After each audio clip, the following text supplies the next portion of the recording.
Hey everyone. In this video, I'm going to show you how to fix the packet loss in Call of Duty. Let's get into it. First, locate the packet loss. Look for the orange icons on the side of your screen. These tell you that your latest messages are not reaching the match. Pay attention to the percentage on your screen. You want this to stay at 0.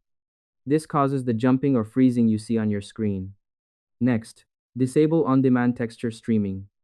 You need to stop the game from using your internet to download big files while you are in the game. So go to your settings, pick the graphics tab, and scroll down to on-demand texture streaming.